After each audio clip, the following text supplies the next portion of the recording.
Hello and welcome to Gen Friends. I'm Cheri Hudson-Passy from Carolina Girl Genealogy, and I'm your host. And tonight we've got from the in-depth genealogist, Cheri O'Connell. Hi, Cheri. Hey, Cheri, how are you? I'm so good. And we also have Shelley Murphy, aka I was going to have you say it, Family Tree Girl. I was going to leave it blank. You know what, guys? We are so excited from season 4 of Relative Race. The winners, Team Red, Dread the Red. They are here to talk to us tonight about their adventures on Relative Race. Thank you so much, Mike and Austen, for being here. It's our pleasure. Thanks. So excited to talk to you. I saw that, Austen. Father and daughter. I'm telling you, I watched you guys thinking if I was on this race with my dad, there might be some. Yeah. I mean, we're very much alike. Yeah. I am totally you, Austen, and he's my dad. Totally. When the debates were coming, some of the decisions, and I'm the only girl. I have 4 brothers. So. I mean, I came home and my husband is like, "Did you make it? Is he still alive?" Did it take a while for you to speak after you got home? Oh, I'll tell you what, it was literally about 2 weeks of downtime just to decompress, literally, physically and emotionally, and just shut it down, just to be quiet. I'm kind of a hermit kind of dude. Mm-hmm. I live in my backyard, and I'm content being in my gardens and in my house. Yeah, well, it's I came home to. Go ahead. I have 3 children and 2 dogs and a husband, and they didn't care at all. Oh no, they're not going to care that you need quiet time. Oh no. No, it was like, "Mom, you've been gone for 10 days. You're home. Give me hugs, give me kisses." Yeah. Yes, and let me tell you everything that happened to me from the time I got up till the time I went to bed for all 10 of those days, right? Right. Yes. Well, I have a quick question. Go right ahead. The driving, the riding, the state to state, whatever it is. How did y'all really handle that? I mean, because we only saw, limited time of you guys driving. I mean, wasn't that exhausting? It was so challenging. So challenging. First, you have to be mentally prepared just because you're on the road and you have a point. Then you're processing all the emotional stuff that you just realized from meeting a relative. And when one person's navigating, the other person's driving. Yeah. At the beginning, I was driving, and at the beginning you were. I was trying to process stuff in emotional stuff and trying to drive at the same time. And being a military person, I'm just like a point blank kind of just this is what I need to do. But all that emotional stuff was going on. Trying to process that with my daughter, it was that wasn't working. Yeah. It really looked exhausting. It really did. Time you got to somebody's house, it was like, just fall in, fall in. Are you my relative? Just fall in. Exactly. Well, how did y'all find out about the show and decide you wanted to do this? We found out about the show because last year my husband and I did Ancestry DNA. And we were actually contacted by producers of the show because there was another contestant that was auditioning to be on Relative Race. And he was my cousin and Dad's nephew. And at the time, we were the closest living relatives. And so that's how we were introduced to the show. We didn't even know that the show existed before that. And then... she taught you into it. I see that. He wasn't able to actually go and compete on the show. But by that time, my husband and I had been binge watched all of them. Mm-hmm. And so I started saying to the producer, "Well, if you're casting, I'm interested. Me and my husband will do this." And he was like, "Your husband knows too many relatives. Would your dad do it?" And I was like, "For $50,000, I'm pretty sure I could convince him." And then I did. Yeah. And it was good convincing, obviously. Yeah, really. I've only got one child, and when she asks for something, most of the time it's you're gonna do it. Okay. My grandkids found that out too. So going into this, though, I mean, with your background, were you prepared for the motion? That was a lot. That was a lot for you to take in and to do it in public. I admire you for that, because I don't know if I would have just said, okay, stop. I don't want this being filmed. There's just so much. And we appreciate you sharing that with us. I appreciate that too. And, Austen and I, being in the performance arts and as a writer, and I've been on stage before and reading my work, and being in movies and commercials, that's different than what this was.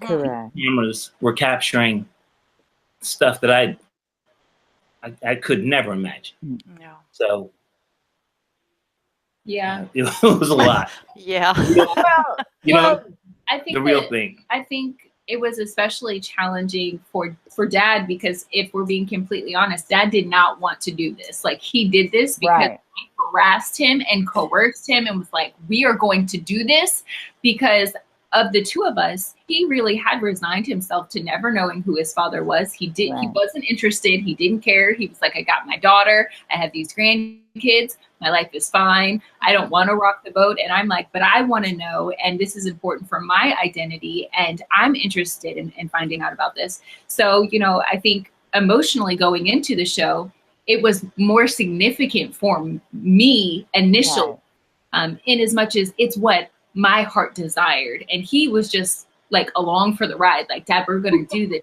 This is something that I desire. And meanwhile, it's really emotional and significant information and connections. And so, I think the emotional toll of all of that combined made it more challenging for us because of that dynamic. Right. Absolutely. And not only the mental challenges, but the physical challenges. Now, Austen, I'm not talking about you. I'm talking to Dad. I don't remember your age, but I'm with you, or I'm older, one or the other. And I'm just saying, because I would love to do it, but it's the physical challenges that I would be concerned about. Now the contests and stuff, like, I'm good, but all that running and driving in that car, it was taking those selfies. Oh my goodness. I'm good at that. I can do that. Even with a flip phone. Absolutely, because I had a flip phone before I got my iPhone. Yes. Nothing was easy. No. Nothing was easy. No. That's not true. The selfies were easy because I have really long arms. The selfies were awesome. Were easy for me because, like, one and done every single time. So that part was easy. But, you also have to keep in mind, like, I was still older than the other people who we were competing against. Right. Correct. And in addition to that, like, because Dad was older, like, there were some physical things that I took the burden of. Sure. So that Dad didn't have to work as hard on the physical challenges. And I'm old enough to where I can feel it.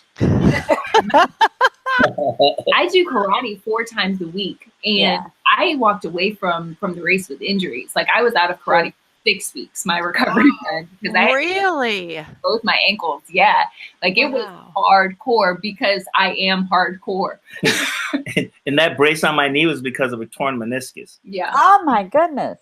So we are intense people. Like, when we said you're going down, that we're going down. You meant it. You meant Dread the Red. I loved y'all in that car. Karate. I do cappuccinos. There you go. I loved y'all in the car with your Dread the Red. Oh, that was hysterical. That was funny. Austin didn't see that coming. I didn't know that was coming either. But it was great, and it ended up being your theme, Yeah. It was so loud. It was so much louder than you could even imagine. It was.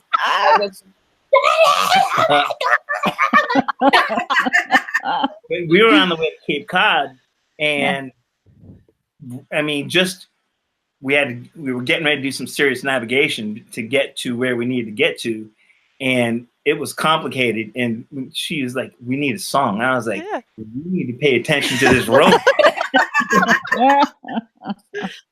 You talk about your age though, but we really felt on day 10 when y'all won that's what gave you the win, is your maturity and realizing that you needed to get those other flags, that you realized, hey, it's a different flag. That must mean something.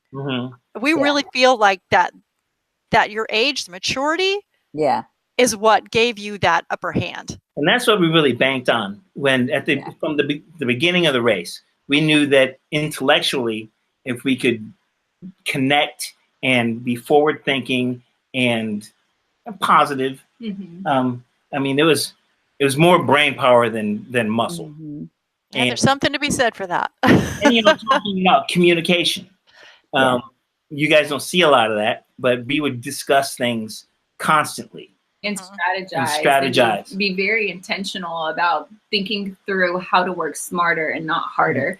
Especially since, we knew that we would be competing against these people who were younger than us and potentially more active, more fit than we were. And Team Green are like, we were like the prototypical.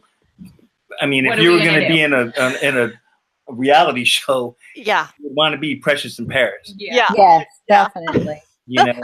And you're talking about the strategy, but in one sense, their strategy was okay too, because the goal was to get as many flags as you could. So they were staying focused on that, not realizing the disruption. So the goal was still to get as many flags as possible, because that was the directions. That's right. And that's what because they were flying. They were flying. And then I thought, oh my gosh, they just lost. When they didn't do that, and I sat back and I thought, oh no, they're going after flags. They're not even going to check it out. They're not going to do any of that. They're just going to collect flags. And I thought, oh, they just lost. And I didn't know who was going to win, but I knew that was them. It was going to be a key. Yeah. Learning is when the show throws an audible, go with it. Throughout the race, the challenges were very significant. And we knew that going into day 10. Yeah. And on day 10, we nailed every challenge. You did. I mean, the construction of the house. Exactly. I mean, Austen got a little frisky. Like, she wanted to know how many bricks right away. And I had to go, book, just. Highway would have been fine. Maybe. Clear. Highway would have been fine. Possibly. But that's fine. But this happened in my head. But I knew that we had to do it one brick at a time, one block at a time, one piece of wood at a time. It turned out fine. And it turned out fine. Y'all did well. Austin, we talked the whole time too about your journal that you kept with all that information and how that was going to help you at the end, and it did. That was great that you were journaling all that, because when you're in the middle of something, you don't remember everything. That's right. And so the point, you've got so many things that you're going to remember now that other people aren't going to, because you wrote it down. It's so important to journal. That we went from me not knowing anybody on my side to the first day we went from 1 to 20. I met my niece, your cousin, her mom, and she has two sisters that were there that y'all didn't see, but we saw them. Right. Wow. And I mean, the tentacles go. I mean, degrees of separation are. This person has 5 people. This person, and those 5 people are related to you by this way, and it just goes exponentially. And we had to keep a journal because how are you going to remember who's who and where they were at? Yeah, and that must have been so overwhelming that first day to just go from nothing to all of that on both of your parts. 10. Yeah. Yeah. So each location, did you have any indication? Was the first or second or third? I can't remember when you went to Connecticut to New London or Stonington. Right. Did you have any inclination about that location at all? None. When we left Wake Forest, when we left Winston-Salem, they said we were going to New London. I knew that I had family in New London because that's where I'm from. Oh, okay. But I didn't know who we were going to be meeting. Not a clue.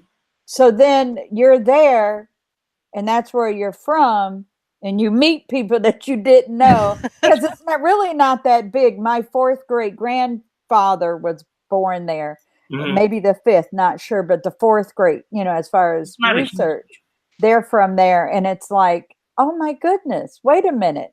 I've got to see that area while you guys were there, thinking I'll make a research trip up there. So it was interesting. You'll love it. But did you figure it out later or after, or just that was still just it at the time you met him? It was so spontaneous. Everything was single time. Yeah. I mean, that's good planning on the show. Yeah. And you know what else was really cool? And they didn't actually show this, but when we went on day 1, when we showed up at Camille's house, we were talking to Camille's mom, and it turns out that one of Camille's mom's best friends is like a childhood friend of Dad's. Oh my goodness. Yeah. And so, and you, like, if you go back and watch day 1 at the end, when they do like that picture, there's this other woman there. That's Gilda. That's Gilda Buonicore. And, Wow. and Dad, like, her father was the football coach, and he lived with them in high school. Wow. Oh my goodness. Yeah. Wow. We had no idea. The serendipity is kind of a big thing. I don't know if you watch any of the TLC shows, but they have a show called Long Lost Family. And there was one episode where a mother was searching, or the daughter was searching for the mother, either way. And it turned out the 2 ladies actually worked together. Oh, mother-daughter. Yeah. They were mother-daughter. Yes. Ended up Was it at a hospital? Yeah, they were nurses. Yes. It's just amazing how those And things they were happen. friends. The world isn't that big. No, it's really not. It's really not. So tell me about that helicopter. It's way bigger than it looks in the sky. Really? It's like the size of my house. The thing is massive. It's not as big as a submarine. But it was pretty cool. That was way cool. That was way cool. I love that y'all traded hats too. I thought that was really neat. I thought Michael's that was great. he's a special dude. And Yeah. the guy said, being a pilot, a helicopter pilot, you got to be on point. Yes. Every time. All the time. Yep. Yeah. Absolutely. And he runs that squadron. He's not just okay. He's just not one of the guys. He runs that squadron. Big deal. He's kind of a big deal. Yeah. Yeah. Putting that out there. So, when you look back and all those crazy challenges that you had to do, was there one that you just think, oh, that was so fun, I'd love to do it again? Or do you think I would never want to do any of that again? The improvisation one. The improvisation one was one I would love to do again. Y'all did a great job on that. Read My Lips one was Cruel and Unusual Punishment for me. Do you know we have found out you can buy that game? Like, I wanted to cry actually after the water balloon one. Did you? Well, it looked like it hurt. So painful. Yes. I was just getting nailed. Like, I remember Dad tossed one and it hit like right here. And I had this huge welt on my head. I was like, oh. When I tried to increase the velocity by double wrapping, that was just mean. You didn't mean to be mean. You were trying to win. You were trying to hurry up and get done. That's a good excuse. Oh, and pummeled. Like, I was getting hit in the gut. I was getting hit in the leg. Like, just nailed time after time after time. I remember when the episode aired, I was texting with Joe and Jerica, and I was like, was that as terrible for y'all as it was for me? And they were like, yeah. Everybody hated it. No, Blue liked it. Well, yeah.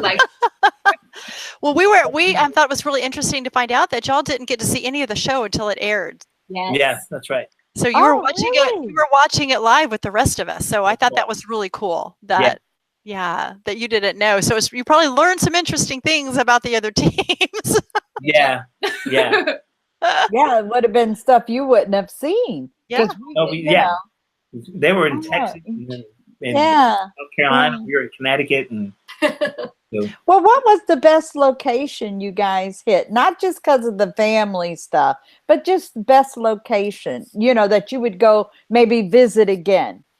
I would say, for me, I loved the ride to Lenox. When we were going up to Lenox, it was amazing. So it was beautiful. Western Massachusetts with the mountains and Okay. WEB Du Bois. Yeah. Town we drove through. It was just. That was the day we got lost, so we ended up taking this super scenic route, but it was really beautiful. Just say that was planned. That was planned. That was well worth it then. Yeah. You meant to do that. It cost us a strike, but yeah. I mean, we only had one strike. So that's right. It turned out okay. Did it ever cross your mind on day 9 to kind of throw it so that all 3 teams could go to day 10? Okay, I didn't think so, but I just thought somebody had to go.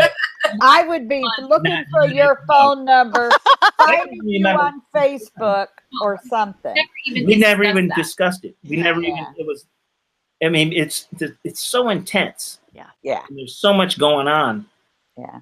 And why would you want to compete against another team for $50,000? True. Right. You'd all met all of your relatives, which I think is great that they let everybody get to when everybody got to day 9.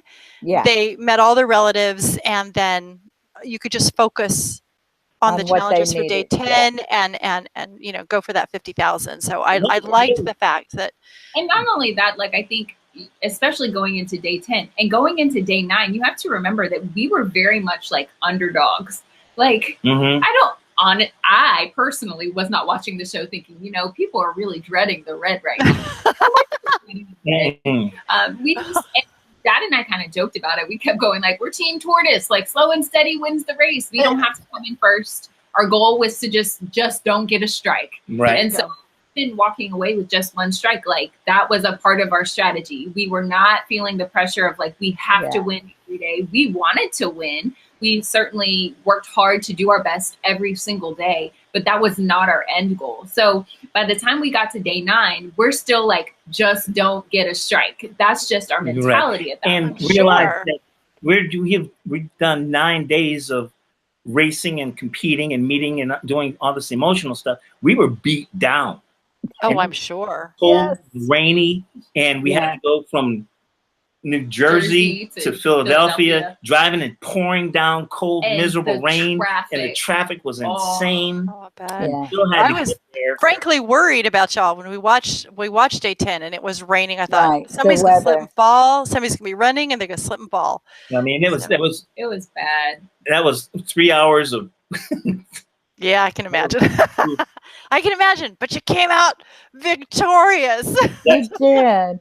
But, not just the money part, just all of what you've done. Number 1, father and daughter. Number 2, the family aspect. The time, that's something you're not sharing. I mean, it doesn't get shared, even though there's other people involved and everything. But you two fought for that goal to stay on task, and to meet your relatives. So I think that's priceless, Yeah, definitely. But that's kind of how we roll. Yeah. So have you stayed in contact? I'm sure you have. Can you say that one more time? Get some feedback. Yeah, we're getting some feedback. I'm not sure where that's coming from. I hate to talk. I think you're asking us if we're still in contact with our family. Mm-hmm. Yes. Absolutely. Yes, I knew you would be, but I had to ask that question. Yeah. Are you going to have like a big family reunion, or have you had one? We've already been. So we went separately. So because I have a kids husband and husband. Like me and my little nuclear family, my little large nuclear family, we took 2 different trips. So we took one trip to go see Michael and Sarah Spencer. And that was really fun because our children are about the same age. So they got along really well. And it was just really great to be able to spend some quality time with them. And then for the kids to be able to climb all over that helicopter. They were cool. That's very cool. Yeah. And we also took a trip up to Connecticut as well, and they got to meet all of that side of the family, and that was a real blessing for us as well. Well, what a great holiday season you're going to have now, because you've got all these people where before you just had these people. It's not that these people weren't important. It's just that everybody, you know, no matter the numbers, it just brings more and more joy. So what a wonderful thing to have. I spent a week in Mary Hill, North Carolina, where my father was born, and hung out with Auntie M and met all my father's best friends. Oh, and saw where the house that he was born in, and got to see the land on. It was amazing. And then I spent another week in Connecticut with all my brothers and sisters. Oh, I love that. And I went out to Utah to meet Justin, my cousin. Oh, that's great. That is great. My nephew. I was going to say, wait a minute. It's hard to keep it all straight. That's what I'm saying. Yeah. I love how you said, oh, here comes that feedback again. I love how you said that you walked where he walked. Yeah. There's nothing like it, is there? There's nothing like it. And that's why we as genealogists do what we do, because we want to find our ancestors and walk where they walked. And so that's amazing. It really is. Yeah. It's life-changing. It is life-changing. And you had a life, both of you had a life-changing journey. And I know you never expected for it to change the way it did. I just, you know, watching the show, just everything that you found out and the emotion you had us crying every week, because every week was get out the tissues and it was amazing. And the fact that you didn't say stop, and maybe you did, and there's things that we didn't get to see, which we don't need to see, you know. Don't say stop. But we don't. Yeah. That wasn't an option ever. No, would you do it again? What? That's a loaded question. That is a loaded question. You have to define your terms. Would you go back in time and do it again for the first time? Yes. Would now you've done it once. Done it again? No. It hurts. Got it. Yeah, I mean, it hurts.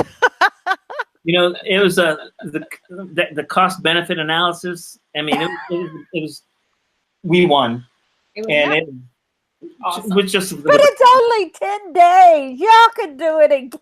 And look at everybody that you've met. Only 10 days. Do you know how much we envy you guys?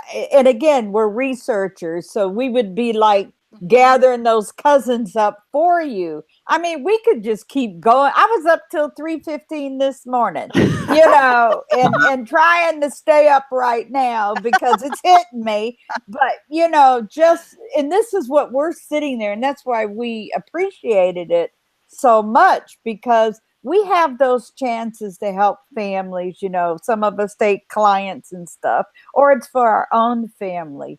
But, you know, and when I walk a ground that I know one of my ancestors, I'm bawling the whole time I'm standing there. No, you know, you just connect.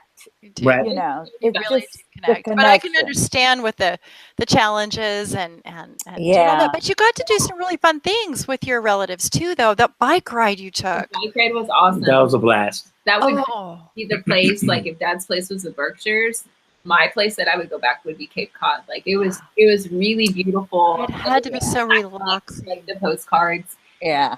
You know, to your point, Shelley, I think you're right on. Like it's the meeting of the family was so special. The race, though, like our producer Tom, he would look at me and he'd go like this, because the ups and downs of the race, and I'd be like, it's so.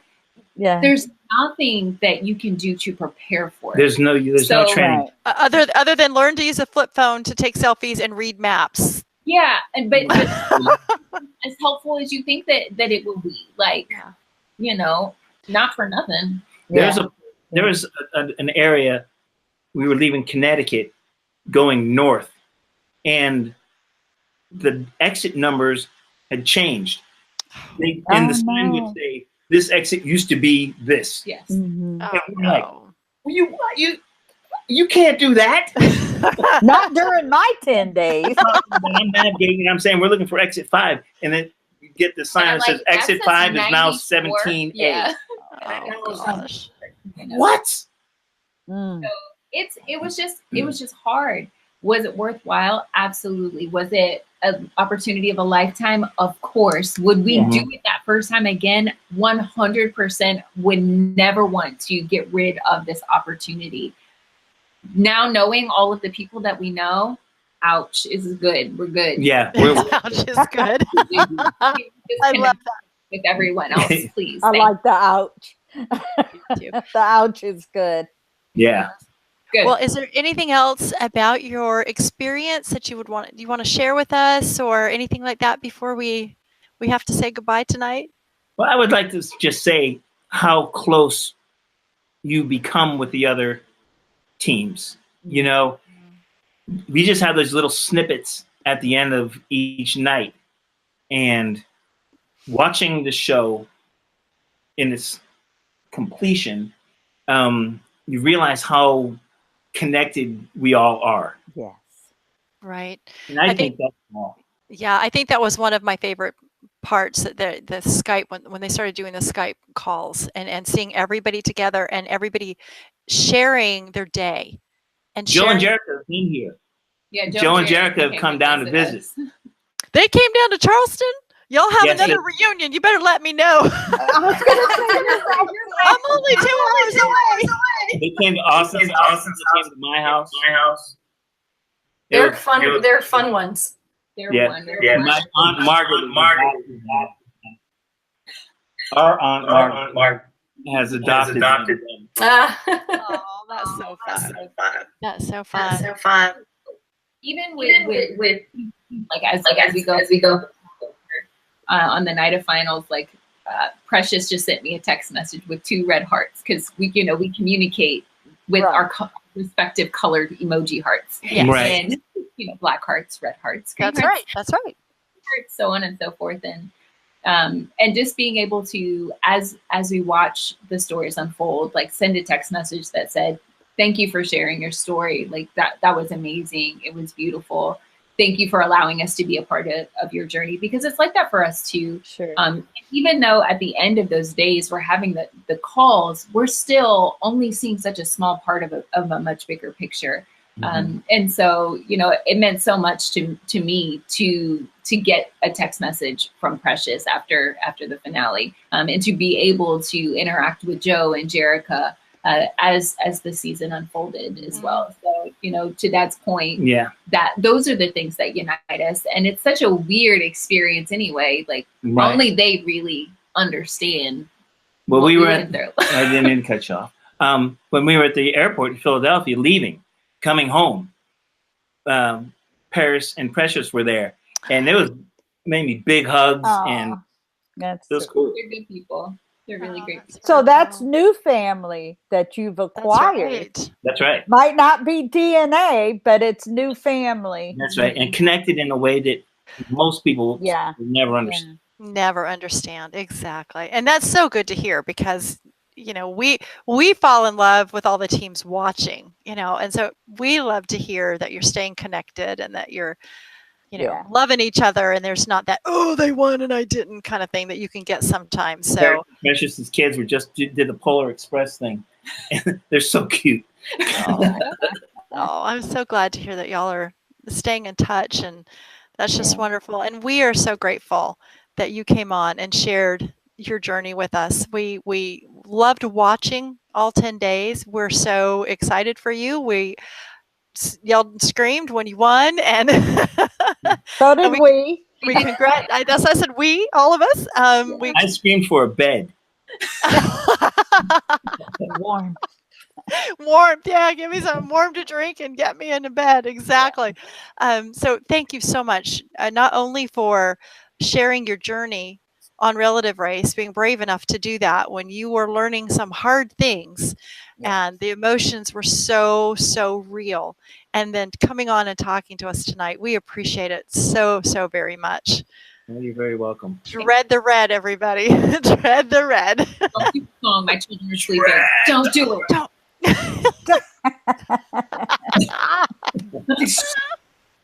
You take them, you wake them, you take them. There you go. You wake them, you take them. That's exactly right.